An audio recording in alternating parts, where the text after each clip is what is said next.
Hello दोस्तों, स्वागत है आपका मेरे यूट्यूब चैनल परीक्षा प्लान में। तो कैसे हैं आप लोग? आई होप अच्छे होंगे। तो जैसा कि आप लोगों को पता है कि मैथ के प्रीवियस ईयर के क्वेश्चन मैं सॉल्व करवा रही हूँ। पिछले वीडियो में मैंने फरवरी 2016 वाला पेपर लिया था और 2016 में 2 पेपर हुए, तो ये पेपर दिसंबर 2016 वाला है। तो चलिए वीडियो को शुरू करते हैं। वीडियो देखने के बाद यदि आपको अच्छा लगे, हेल्पफुल लगे तो वीडियो को लाइक और शेयर कीजिएगा, और यदि आप चैनल पर नए हैं तो चैनल को सब्सक्राइब कर लीजिए। 2011 वाले पेपर से मैंने शुरुआत की है और 2022 तक जितने भी पेपर हुए हैं सभी के मैथमेटिक्स के क्वेश्चन मैं सॉल्व करवा दूंगी। तो चलिए वीडियो को शुरू करते हैं। हिंदी के प्रीवियस ईयर के क्वेश्चन भी मैंने करवा दिए हैं, तो आप लोग वो वीडियो भी देख सकते हैं। प्लेलिस्ट बनी हुई है, जूनियर प्राइमरी दोनों के ही करवा दिए हैं, और हिंदी कंपलसरी है तो आपको हिंदी तो पढ़नी ही है। प्रथम भाषा के रूप में हिंदी आपको करनी ही है, तो हिंदी के सभी प्रीवियस ईयर के क्वेश्चन में पढ़ा चुकी हूँ और अब मैं इंपॉर्टेंट टॉपिक पढ़ा रही हूँ, तो आप लोग वो वीडियो भी देख सकते हैं। इसके अलावा लेवल 2 के लिए साइंस के प्रीवियस ईयर के क्वेश्चन भी करवा रही हूँ, तो आप लोग वो वीडियो भी देख सकते हैं यदि आपका लेवल 2 में मैथ और साइंस विषय रहने वाला है। चलिए आज के वीडियो को शुरू करते हैं। पहला प्रश्न दिया गया है 14/33, 21/22 और 42/55 का मासा। यानी कि हमें भिन्नें दी गई हैं 14/33, 21/22 और 42/55। तो इनका हमें मासा निकालना है। तो अंश का निकालेंगे मासा और हर का लासा, वही इन भिन्नों का होगा मासा। तो अंश कौन कौन से हैं? 14, 21 और 42। इनका मासा कितना होगा? इनका मासा 7 होगा। और 33, 22 और 55 इनका लासा यानी एलसीएम निकालेंगे तो वो कितना होगा? वो होगा 330। तो इसमें आपका पहला विकल्प सही हो जाएगा। चलिए आगे बढ़ते हैं, अगले प्रश्न पर चलते हैं। अगला प्रश्न दिया गया है 57 रुपए और 75 पैसों का पैसों में मूल्य कितना है? तो 57 रुपए दिए गए हैं, पहले इनको पैसे में बदल लेते हैं। 1 रुपया बराबर क्या होता है? 100 पैसे होते हैं 1 रुपए में। तो 57 रुपए में कितने पैसे होंगे? 57 में 100 का गुणा कर दीजिए, यानी 5,700 पैसे। और 75 पैसे पहले से ही दिए गए हैं, तो इन 75 पैसों को और इसमें जोड़ दीजिए, 5,775 पैसे। यानी कि आपका इसमें डी विकल्प उत्तर हो जाएगा। चलिए आगे बढ़ते हैं।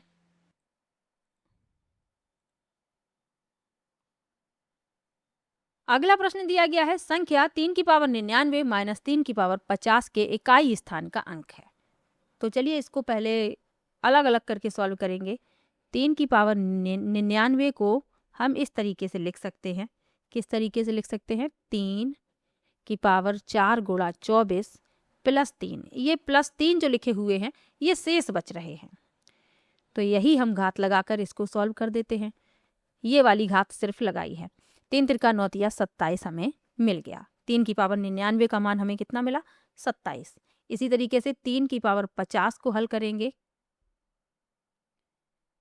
तो हम यहाँ पे लिख सकते हैं 3 की पावर 4 गुणा 12 प्लस 2।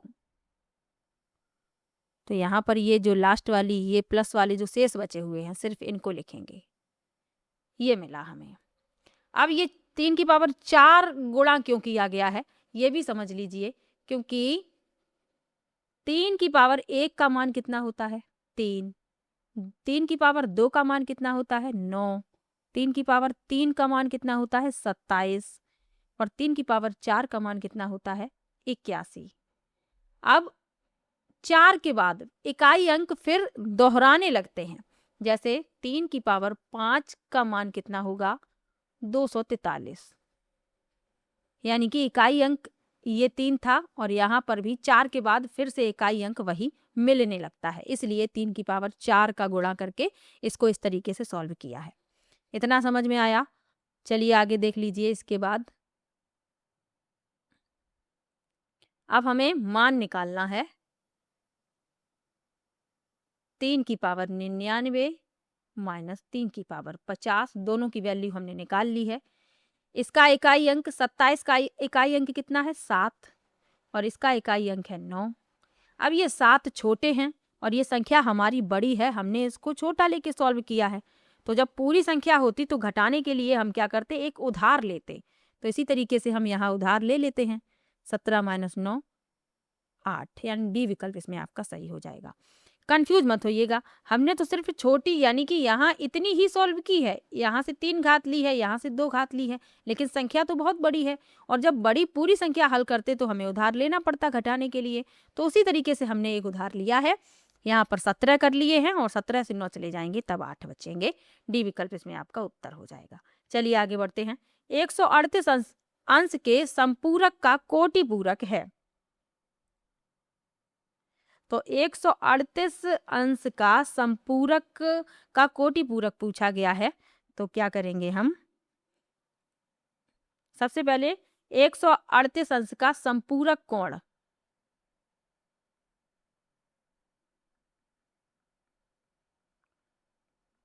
एक 180 में से 138 को घटा दीजिए,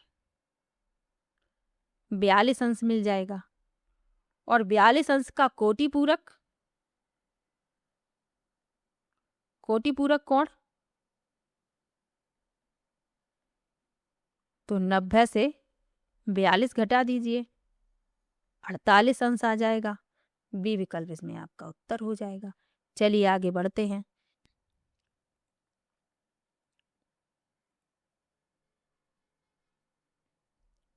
अगला प्रश्न दिया गया है, संलग्न चित्र में एक रेखाखंड एक्स बाई त्रिभुज एबीसी की भुजा एसी के समांतर है। चित्र देखते जाइए साथ में। ये जो एक्स बाई आप देख रहे हैं ये एसी के समांतर है। जो त्रिभुज एबीसी को दो बराबर क्षेत्रफल वाले भागों में विभाजित करती है। ए एक्स और ए बी का अनुपात होगा, यानी हमसे पूछा गया है ए एक्स और ए बी का अनुपात। यहाँ कुछ चीज़ें आप समझ लीजिए, सरल तरीके से आपको समझाने का प्रयास करूँगी।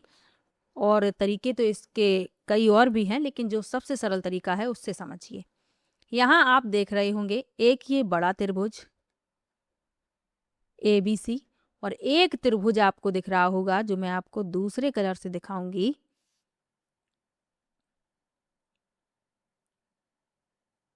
ये त्रिभुज बी एक्स बाई। तो जो बड़ा त्रिभुज है इसका क्षेत्रफल कितना है, हम मान ले रहे हैं इसका क्षेत्रफल है 2, बड़े त्रिभुज का, यानी त्रिभुज ए बी सी का क्षेत्रफल।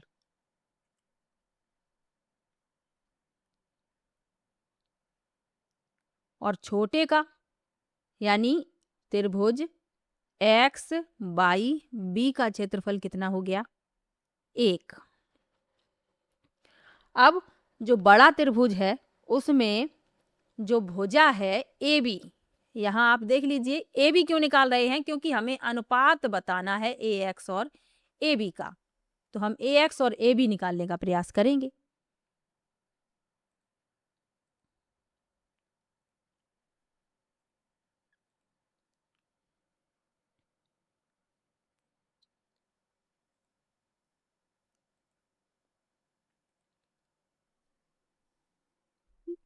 अगला प्रश्न दिया गया है, संलग्न चित्र में रेखाखंड एक्स बाई त्रिभुज एबीसी की भुजा एसी के समांतर है। ये एक्स बाई आप देख रहे हैं, ये एसी के समांतर है।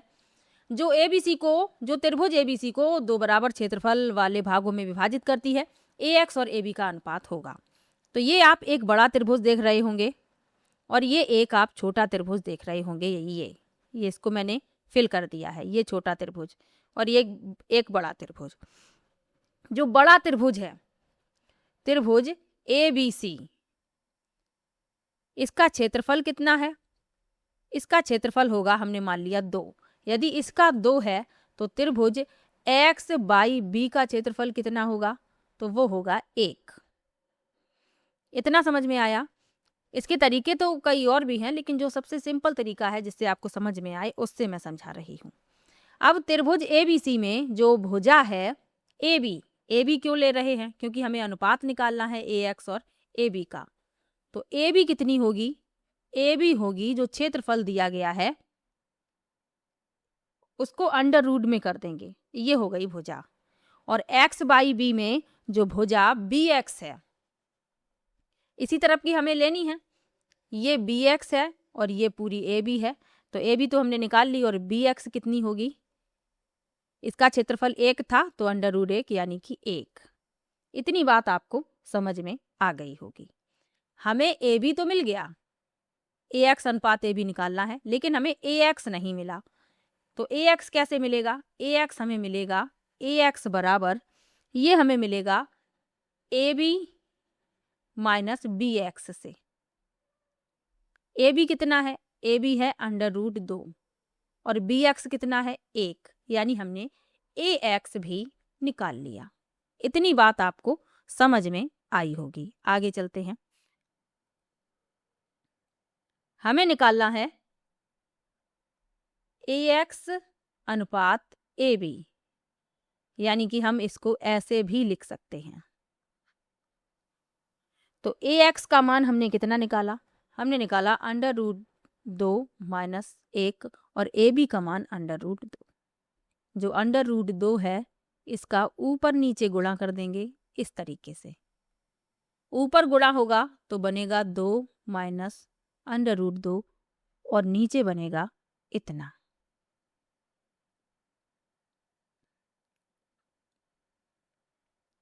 यानी कि आपका जो विकल्प सही होगा यही आपका आंसर है।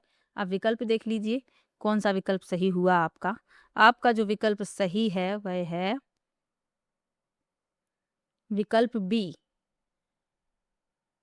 इसको हम इस तरीके से भी लिख सकते हैं, अनुपात में भी लिख सकते हैं,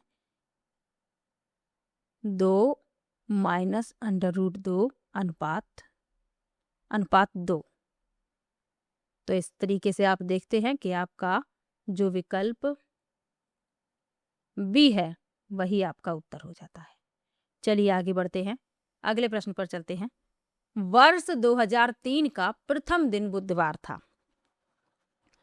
वर्ष 2005 का अंतिम दिन कौन सा रहा होगा। एक बात आपको ध्यान रखनी है, जिस दिन वर्ष शुरू होता है उसी दिन वर्ष खत्म होता है। साधारण वर्षों की बात कर रहे हैं, लीप ईयर की बात नहीं हो रही है। जैसे 2003 लीप ईयर तो है नहीं, इसका प्रथम दिन बुधवार है तो अंतिम दिन भी क्या होगा, बुधवार ही होगा। यानी 31 दिसंबर 2003 को क्या होगा, बुधवार। जब 31 दिसंबर 2003 को बुधवार था तो 1 जनवरी 2004 को कौन सा दिन होगा, वह होगा आपका गुरुवार। अब 2004 लीप ईयर था, 2004 जो है आपका लीप ईयर है। अब ये 2004 गुरुवार को शुरू हुआ, लेकिन लीप ईयर होने के कारण ये समाप्त कब होगा, ये समाप्त होगा शुक्रवार के दिन, क्योंकि लीप ईयर में एक दिन आपका बढ़ जाता है। तो 2004 का अंतिम दिन शुक्रवार हुआ और 2005 का प्रथम दिन शनिवार हुआ। शुक्रवार को साल खत्म हुई तो 2005 का जो प्रथम दिन हुआ यानी 1 जनवरी 2005 को प्रथम दिन जो था वह था शनिवार। तो अंतिम दिन भी क्या होगा, शनिवार ही होगा, क्योंकि साधारण वर्ष में वर्ष जिस दिन शुरू होता है उस दिन ही खत्म होता है। तो इसमें आपका डी विकल्प उत्तर हो जाएगा। चलिए आगे बढ़ते हैं। अगला प्रश्न दिया गया है, किसी त्रिभुज की भुजाएं क्रमशः 35 सेंटीमीटर, 54 सेंटीमीटर और 61 सेंटीमीटर हैं। इसके सबसे बड़े शीर्षाभिलंब की लंबाई है। तो एक बात आपको याद रखनी है, जो सबसे बड़ा शीर्षाभिलंब होगा वो सबसे छोटी भुजा पर होगा। यानी त्रिभुज हम इस तरीके से यदि बनाते हैं, मान लीजिए ये 61 है, ये 35 है और ये 54 है, तो सबसे बड़ा जो शीर्षाभिलंब आएगा वो इस भुजा पर आएगा। और हमें लंबाई भी किसी की निकालनी है, AD की। चलिए इसको हल करते हैं। पहले इसका क्षेत्रफल हीरोन सूत्र से निकालेंगे, जिसके लिए हमें S की आवश्यकता पड़ेगी। और S निकालने के लिए क्या करते हैं, तीनों भुजाओं को जोड़ते हैं, 35, 54, 61। और 2 से भाग दे देते हैं। हमें कितना मिलता है जोड़ने पर? 150 और 2 से भाग देना है यानी कि 75। एस हमने निकाल लिया 75। इसकी जो ज़रूरत है वो आगे पढ़ने वाली है। चलिए नेक्स्ट पेज पर चलते हैं क्योंकि यहाँ तो जगह नहीं है। एस हमने निकाल लिया है 75। त्रिभुज का जो क्षेत्रफल है उसका फॉर्मूला क्या होता है?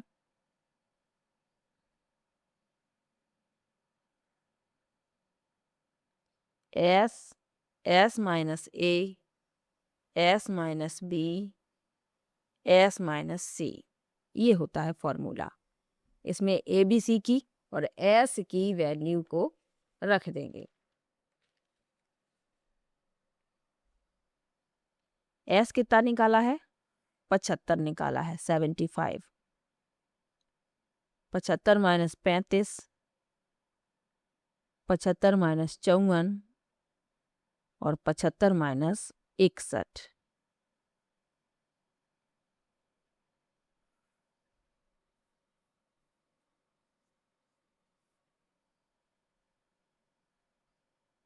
पचहत्तर से 35 जाएगा, 40 बचेगा।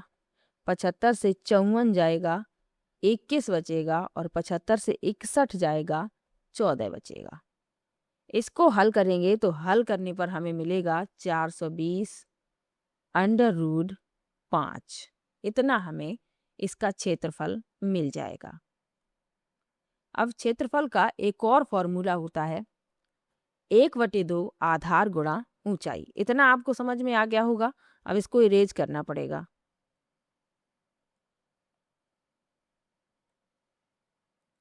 क्षेत्रफल का एक और फॉर्मूला होता है आधार गुणा ऊंचाई। आधार कितना रखेंगे? 35 रखेंगे क्योंकि जो सबसे बड़ा शीर्षाभिलंब है वो सबसे छोटी भुजा पर आया है, तो हमें आधार भी कितना रखना पड़ेगा? 35। ये जो क्षेत्रफल निकाला है इसके बराबर में 1/2 आधार कितना रखा है? 35 और ऊंचाई हमें निकालनी है। इसको हल कर लेंगे।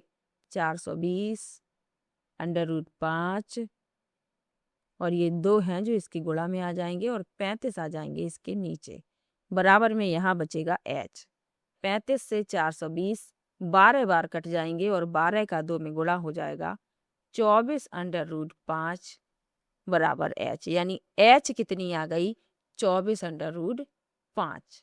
तो आपका इसमें सी विकल्प जो है वही हो जाएगा उत्तर। चलिए आगे बढ़ते हैं, अगले प्रश्न पर चलते हैं। लिखा है 2 संख्याओं का योगफल तथा गुणनफल 11 और 18 है, तब इन संख्याओं के व्युत्क्रमों का योग होगा। हम मान लेते हैं कि संख्याएं कितनी हैं। संख्या हमने मान ली एक x और एक y। हमें क्या क्या दिया गया है? हमें x प्लस y दिया गया है 11 और x इंटू y यानी गुणनफल दिया गया है 18। हमसे व्युत्क्रमों का योग पूछा गया है, यानी हमसे 1/x प्लस 1/y पूछा गया है। चलिए इसको पहले सॉल्व कर लेते हैं। नीचे आएगा x y, ऊपर आएगा y प्लस x, यानी x प्लस y या y प्लस x एक ही बात होती है। x प्लस y की जगह हम 11 रख देंगे और x y की जगह 18 रख देंगे, यानी 11/18 डी विकल्प इसमें उत्तर मिल जाएगा। चलिए आगे बढ़ते हैं। यदि ये संख्या दी गई है, ये 9 का अपवर्त है जहां x एक अंक है, तब x का मान होगा। अब हमसे x का मान पूछा गया है और हमें संख्या दी गई है, लेकिन बीच में एक संख्या गायब है, तो हम विकल्प की सहायता से हल करेंगे। ये 9 का अपवर्त है, तो इस संख्या के अंकों का योग यदि 9 से विभाज्य है तो पूरी संख्या भी 9 से विभाज्य होगी। सबसे पहले हम x की जगह पर 1 रखते हैं, पहला विकल्प रख कर देखते हैं। 31 और x की जगह पर हमने रखा 1 और 5। इसके अंकों को जोड़ लेते हैं। 3 और 1 4, 4 और 1 5, 5 10 और 10 9 से विभाज्य नहीं है, तो पहला विकल्प तो उत्तर होगा नहीं। x की जगह पर 3 रखते हैं, इसके अंकों को जोड़ते हैं। 3 और 1 4, 4 3 7 5 12 और 12 9 से विभाज्य नहीं है, तो ये संख्या भी 9 से विभाज्य नहीं होगी। दूसरा विकल्प भी उत्तर नहीं होगा। x की जगह पर 3 रखते हैं, अंकों को जोड़ते हैं, 3 और 1 4 और 6 4 10 5 15। 15 भी 9 से विभाज्य नहीं है, तो ये संख्या भी 9 से विभाज्य नहीं होगी, यानी तीसरा विकल्प भी उत्तर नहीं है। x की जगह पर 9 रखते हैं, 3 1 9 5, अंकों को जोड़ते हैं, 3 और 1 4, 9 4 13, 13 5 18 और 18 9 से विभाज्य है, यानी कि डी विकल्प अपना उत्तर हो जाएगा। चलिए आगे बढ़ते हैं, अगले प्रश्न पर चलते हैं। यदि दो भिन्नों का गुणनफल 14/15 है तथा उनका भागफल 35/24 हो तो इनमें बड़ी भिन्न है। सीधा फॉर्मूला यानी एक ट्रिक से इसको निकालेंगे। कैसे निकालेंगे?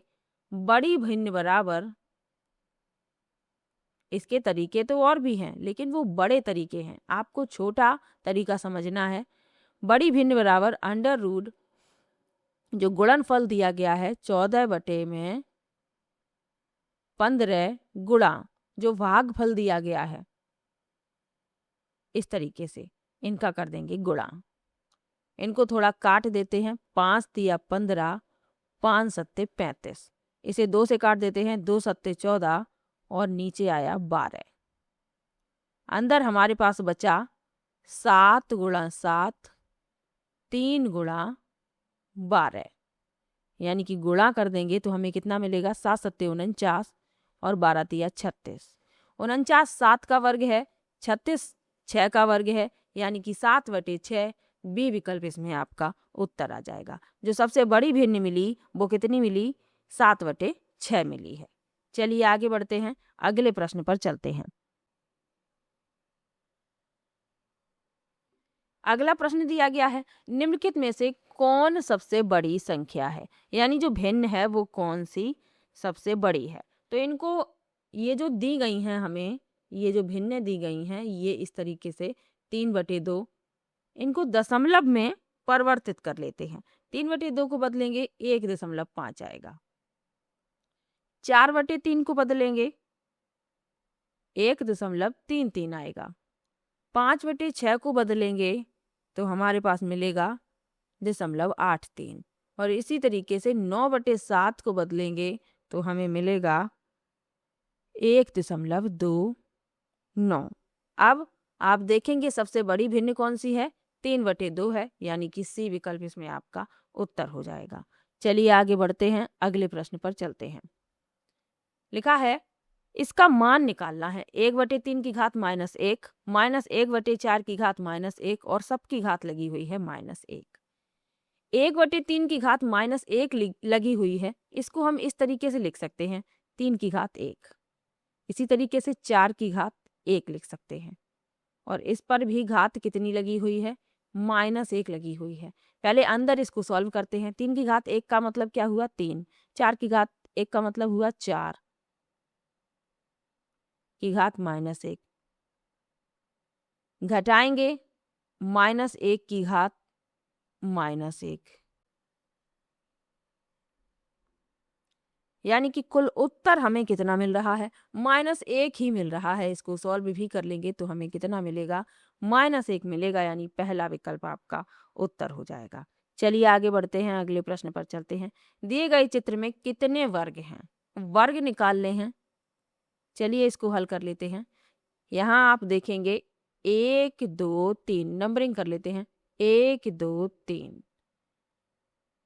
वर्ग कैसे निकाल लेंगे? 1 का वर्ग, 2 का वर्ग, 3 का वर्ग। यहाँ यदि एक लाइन ऐसे इधर और होती इस तरीके से और नीचे भी होती तो एक और करना पड़ता 4 का वर्ग, लेकिन ऐसी कोई लाइन है नहीं, जितनी है उतना का ही निकालते हैं। इनका गुणा कर लेंगे। 1 का वर्ग 1 होगा, 2 का वर्ग 4 होगा, 3 का वर्ग 9 होगा। जोड़ देंगे 9 और 4 13 और 1 14, यानी कुल वर्ग कितने हैं? 14। चलिए आगे बढ़ते हैं। गणित सार संग्रह के लेखक हैं। पहला विकल्प है आर्यभट्ट, दूसरा है भास्कराचार्य, तीसरा है महावीराचार्य और चौथा है ब्रह्मगुप्त। तो गणित सार संग्रह के लेखक कौन है? महावीराचार्य। सी विकल्प इसमें आपका उत्तर हो जाएगा। चलिए आगे बढ़ते हैं। किसका कथन है कि शिक्षण उपकरणों के माध्यम से शिक्षण को स्थायी एवं रोचक बना देते हैं? पहला है रस्क, दूसरा है नन, तीसरा है मैकन तथा रॉबर्ट्स और चौथा है वंशीधर। तो ये किसका कथन है? ये मैकन और रॉबर्ट्स का कथन है। सी विकल्प इसमें आपका उत्तर होगा। चलिए आगे बढ़ते हैं। गणित शिक्षण की स्वयं सिद्धि विधि में कौन सी विधि सम्मिलित नहीं है? पहला है यूक्लिड विधि, दूसरा है गैर यूक्लिड विधि, तीसरा है आनुवांशिक विधि और चौथा है औपचारिक स्वयं सिद्ध विधि। तो इसमें जो सम्मिलित नहीं है वह है आनुवांशिक विधि। सी विकल्प इसमें आपका उत्तर हो जाएगा। चलिए आगे बढ़ते हैं। विभाजनी यानी डिवाइडर का उपयोग किया जाता है। पहला है कोण बनाने में, दूसरा है त्रिभुज बनाने में, तीसरा है आयत बनाने में और चौथा है रेखाखंड की लंबाई ज्ञात करने में। तो विभाजनी यानी डिवाइडर का उपयोग रेखाखंड की लंबाई ज्ञात करने के लिए किया जाता है। डी विकल्प इसमें आपका उत्तर हो जाएगा। चलिए आगे बढ़ते हैं। पहली संख्या को 350 को 20% बढ़ाकर पुनः 20% कम कर दिया गया, अंततः वृद्धि या कमी का प्रतिशत होगा।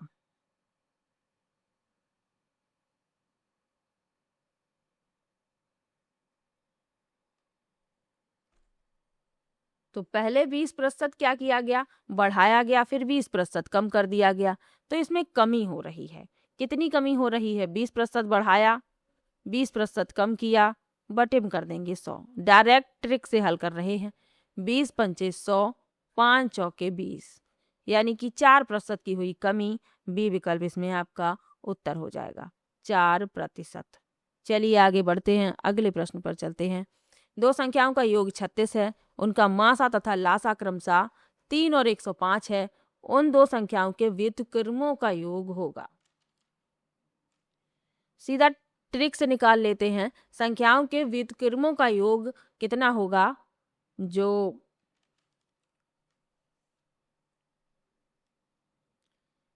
योग दिया गया है 36 बटे में लासा गुणन मासा, ये होगा संख्याओं के व्युत्क्रमों का योग।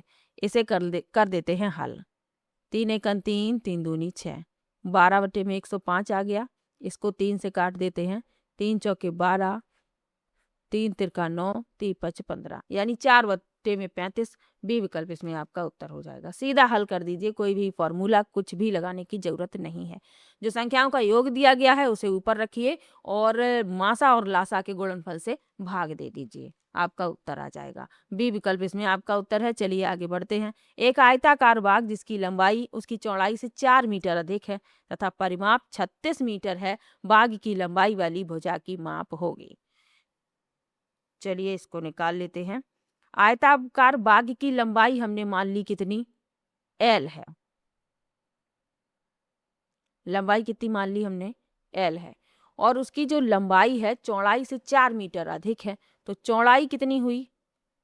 चौड़ाई हो गई L-4, क्योंकि जो लंबाई है चौड़ाई से 4 मीटर अधिक है, तो चौड़ाई कितनी हो गई? 4 को घटा दीजिए। अर्ध परिमाप दिया गया है, तो अर्ध परिमाप क्या होता है? लंबाई प्लस चौड़ाई, यानी L प्लस L-4 हमें दिया गया है कितना? 36। 2L हो गया। ये 4 36 में जुड़ गए, हो गई 40। 2 से 40 20 बार कट गए, यानी L हमने कितनी निकाल ली? 20 मीटर। ये तो हमने L निकाल ली। अब हमसे पूछा क्या गया है? लंबाई वाली भुजा ही तो पूछी गई है, तो यही आ गया उत्तर। पहला विकल्प उत्तर आ गया। बाग की लंबाई वाली भुजा यानी लंबाई पूछी गई है, 20 मीटर ही आ गया। पहला विकल्प इसमें उत्तर है। चलिए आगे बढ़ते हैं। राजधानी एक्सप्रेस एक स्टेशन से 7:29 PM चलकर अगले गंतव्य पर 17 घंटे 42 मिनट के पश्चात पहुंचती है। तो 7:29 पर चली है, ध्यान से समझ लीजिएगा जरा। 7:29 पर चली है और 17 घंटे 42 मिनट के पश्चात पहुंचती है। तो शाम के बज रहे हैं 7:29, इसमें 17 घंटे आप ऐड करेंगे तो आपको मिलेगा 25 घंटे 11 मिनट। इसमें से 24 को घटा दीजिए, आपको मिल जाएगा 1:11 PM। PM क्यों? क्योंकि शाम के 7:30 बजे है और उसमें 17 घंटे ऐड करेंगे तो आपको PM वाला ही समय मिलेगा। डी विकल्प इसमें आपका उत्तर हो जाएगा। चलिए आगे बढ़ते हैं। कारखाने में कार्यरत कुछ लोगों की आयु वर्षों में इस प्रकार है। ये आयु दी गई है, हमें परिसर यानी कि रेंज निकालना है। तो जो सबसे अधिक आयु है और सबसे कम आयु का अंतर निकाल दीजिए। सबसे अधिक आयु कितनी है? 54 है। सबसे कम कितनी है? सबसे कम है 23। इनका अंतर कितना होगा? 31 वर्ष, यानी कि पहला विकल्प इसमें आपका उत्तर हो जाएगा। चलिए आगे बढ़ते हैं। सबसे छोटी अभाज्य संख्या है, तो सबसे छोटी अभाज्य संख्या 2 है, याद रखिए। सी विकल्प इसमें आपका उत्तर हो जाएगा। चलिए आगे बढ़ते हैं। पाई है, पहला है एक विषम संख्या, दूसरा है एक सम संख्या, तीसरा है एक अभाज्य संख्या और चौथा है एक अपरिमेय संख्या। तो पाई एक अपरिमेय संख्या है, डी विकल्प इसमें आपका उत्तर हो जाएगा। चलिए आगे बढ़ते हैं। इस क्वेश्चन को सॉल्व करना है, चलिए कर लेते हैं। 9 की पावर लगी हुई है 2x - 1 बराबर 2 की घात 5 - 5। 9 की घात को 3 की घात के रूप में बना लीजिए। 3 की घात 2, और ये जो लिखे हुए हैं इस तरीके से इनको ऐसे ही लिखेंगे। 2 की घात 5 का मतलब कितना हुआ? 2 दूनी 4, दूनी 8, दूनी 16, दूनी 32 - 5। इसे इसी तरीके से लिखेंगे। यहाँ पर आ गया 27। 27 को 3 की घात के रूप में बना लीजिए। 3 की घात 3 क्यों बनाया? क्योंकि आधार हमने बराबर किए हैं। जब आधार बराबर हैं तो घातें भी बराबर हो जाएंगी। इस तरीके से 2 दूनी 4x - 2 बराबर 3। इसको हल करके यहाँ से x की वैल्यू निकाल लेंगे। 4x बराबर ये 2 3 के पास पहुंच जाएंगे और जुड़ जाएंगे। 3 2 5 हो जाएगा। x बराबर हो गया 5/4, यानी कि आपका जो सी विकल्प है वही हो जाएगा उत्तर। चलिए आगे बढ़ते हैं। अगला सवाल दिया गया है, किसी घनाभ के 3 संलग्न फलकों के पार्श्व पृष्ठ के क्षेत्रफल 7:10:14 के अनुपात में है। यदि घनाभ का आयतन 350 सेंटीमीटर हो तो सबसे लंबी भुजा की लंबाई है। यानी कि हमें क्या दिया गया है? हमें दिया गया है x/y अनुपात yz अनुपात zx। कितना दिया गया है? हमें दिया गया है 7:10:14। हम इस तरीके से मान लेते हैं xy बराबर 7a। ध्यान से थोड़ा समझ लीजिए। yz बराबर 10a और zx बराबर 14a। ये जो अनुपात था उसमें हमने सिर्फ a लगा दिया है, क्योंकि आगे इसकी आवश्यकता पड़ने वाली है। चलिए आगे बढ़ते हैं।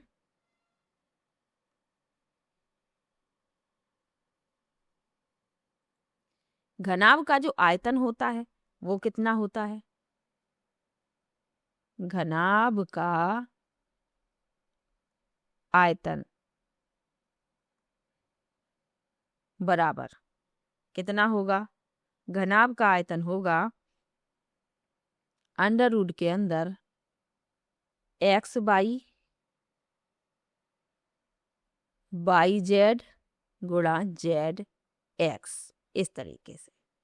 और घनाभ का आयतन हमें क्वेश्चन में ही दे दिया गया है 350। इसे सामने रखेंगे। अभी जो x/y yz और zx की वैल्यू निकाली, ये गुणा लगे हुए हैं बीच में, इसका ध्यान रखिएगा, ये x नहीं है। तो x/y की वैल्यू रख देंगे 7a, yz की रख देंगे 10a, zx की रख देंगे 14a। 350 बराबर इन सबका कर देंगे गुणा।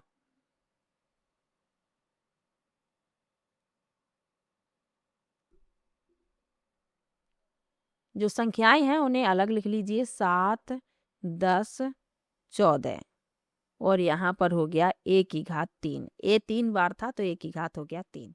अब ये अंडर रूट लगा है, इसे हटाने के लिए दोनों ओर वर्ग करना पड़ेगा।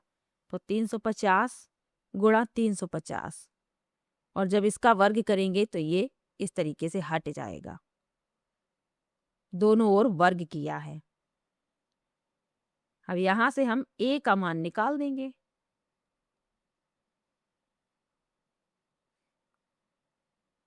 इसका गुणा नहीं किया है क्योंकि अभी ये काटेंगे तो वहां पर थोड़ी हेल्प मिल जाएगी। इसको हम काट कर सॉल्व करेंगे तो हमें a का मान मिलेगा, a की घात 3 का मान मिलेगा 125 और a का मान मिल जाएगा हमें 5। इसको सॉल्व करना है, बस कैलकुलेशन है। a का मान हमने निकाल लिया कितना, 5। अब इधर चलिए, जो x बाई थी वो थी 7a, इसमें हम a का मान रख देंगे 7 गुणा 5 यानी 35 आ गया।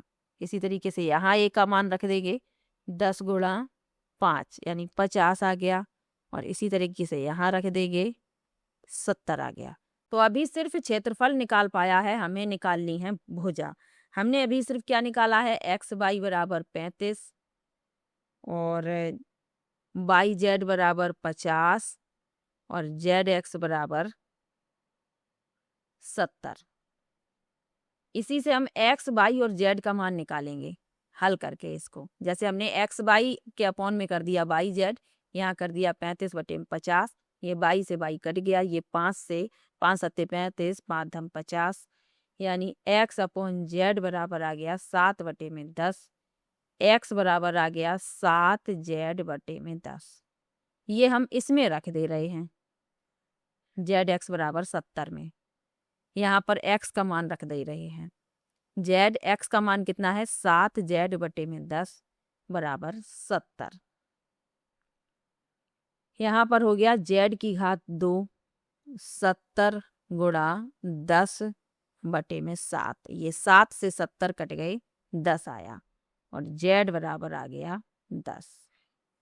वर्ग है, 10 का 10 में गुणा करेंगे 100 आएगा। जेड स्क्वायर बराबर 100 यानी जेड बराबर 10। जेड बराबर निकाल लिया 10। इसी तरीके से एक्स की वैल्यू निकालेंगे, यहाँ पर रख देंगे जेड की वैल्यू। इसमें थोड़ा सा बड़ा सवाल है, इसमें जेड की वैल्यू रख देंगे, एक्स आ जाएगा 7 गुणा 10/10। ये 10 से 10 कट गए यानी एक्स बराबर आया 7, और इसी तरीके से बाई बराबर आ जाएगा 5। सबसे बड़ी भुजा पूछी गई है, जेड बराबर 10 आई है सबसे बड़ी भुजा, यानी कि सी विकल्प इसमें आपका उत्तर हो जाएगा। चलिए आगे बढ़ते हैं। सवाल हैं उनमें थोड़ा सा टाइम लग जाता है, ध्यान से एग्जाम में कीजिएगा। बड़े सवाल हैं, उनको थोड़ा समय देना पड़ेगा आपको। चलिए आगे बढ़ते हैं। लिखा है 3 की 3 क्रमागत गुणज संख्याओं का योग 99 है, ये गुणज होंगे। चलिए देख लेते हैं। 3 के क्रमागत गुणज कौन कौन से हमने मान लिए, 3x, 3x प्लस 3 और 3x प्लस 6। तीनों को जोड़ दीजिए, बराबर कर दीजिए 99 के, क्योंकि ये हमें सवाल में दिया गया है।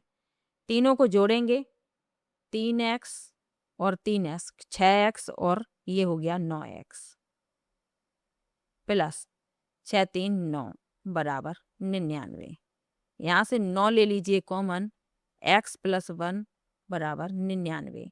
ये 99 से 9 से 99 11 बार कट जाएंगे। x प्लस 1 बराबर 11, x बराबर 10। x की वैल्यू कितनी आ गई, 10। अब जो संख्याएं मानी थी 3x, इसमें x की वैल्यू रख देंगे 30 आएगा। इसी प्रकार से 3x प्लस 3 में रखेंगे 33 आएगा, और 3x प्लस 6 में रखेंगे 36 आएगा। तो संख्याएं कितनी निकाल ली हमने, 3 33 36, यानी सी विकल्प इसमें आपका उत्तर हो जाएगा। चलिए आगे बढ़ते हैं। सीमा 1 घंटे में किताब का 1/5 भाग पढ़ती है, तो 1 घंटे में कितना पढ़ रही है, 1 घंटे में पढ़ रही है 1/5 भाग। यदि वह किताब को 2 सही 1/3 घंटे पढ़कर सो जाती है, तो किताब का कितना भाग पढ़ने को शेष है। तो कुल समय उसने कितना लिया है,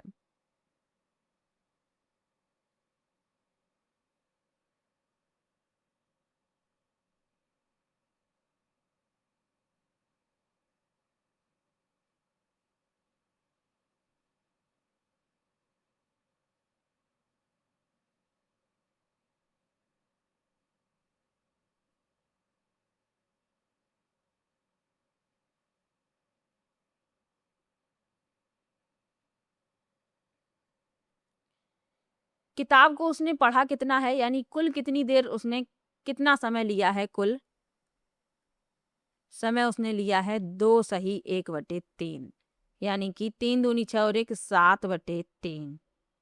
पढ़ा हुआ भाग कितना है उसका, क्योंकि 1 घंटे में 1/5 भाग पड़ती है। 7/3 में कितना पढ़ेगी, तो 1/5 से गुणा कर दीजिए, यानी कि 7/15। अब कितना भाग शेष बचा हुआ है, तो 1 - 7/15, 15 एकन 15 और 15 में से 7 चला गया, कितना बचा 8/15। पहला विकल्प उत्तर हो जाएगा। चलिए आगे बढ़ते हैं। वह छोटी से छोटी संख्या जिसे 269 में जोड़ने पर पूर्ण वर्ग संख्या प्राप्त हो वह है। तो इसके 2 तरीके हैं, एक तो इसका वर्ग निकालिए भाग विधि से, और दूसरा ये है कि विकल्प से हम हल कर सकते हैं। कैसे? 269 दिया गया है, पूर्ण वर्ग संख्या प्राप्त हो, वह छोटी से छोटी संख्या बताना है। तो हम सबसे पहले पहला विकल्प लेते हैं, 31। 31 जोड़ते हैं, हमें मिलता है 300। 300 किसी का वर्ग नहीं है, यानी पहला विकल्प उत्तर नहीं होगा। 269 में हम 16 जोड़ते हैं, हमें मिलता है 285, और ये भी किसी का वर्ग नहीं है, इसलिए भी विकल्प भी उत्तर नहीं है। 269 में हम 7 जोड़ते हैं, तो हमें मिलता है 276, और ये भी किसी का वर्ग नहीं है, इसीलिए तीसरा विकल्प भी उत्तर नहीं होगा। और 269 में हम 20 जोड़ते हैं, हमें मिलता है 289, जो 17 का वर्ग है, यानी डी विकल्प उत्तर हो जाएगा। यदि आपको ना आए तो आप इस तरीके से भी हल कर सकते हैं। अगला प्रश्न है, यदि किसी बस की चाल इसके सामान्य चाल से 5 किलोमीटर प्रति घंटा अधिक कर दिया तो यह 300 किलोमीटर की यात्रा तय करने में 2 घंटे कम समय लेती है। बस की सामान्य चाल किलोमीटर प्रति घंटे में है। हमने मान लिया कि सामान्य चाल कितनी है, चाल हमने मान ली कितनी, x। अब इसको हम हल कर लेते हैं। दूरी कितनी दी गई है, 300 किलोमीटर। पहले समय क्या होगा, समय होगा दूरी बटे में चाल, ये हो गया समय। दोबारा में क्या किया गया है, 5 किलोमीटर प्रति घंटा की चाल जो है अधिक कर दी गई, यानी 5 किलोमीटर बढ़ा दी गई। तब समय कितना होगा, तब समय हो जाएगा 300 x + 5। हमें समय का अंतर दिया गया है,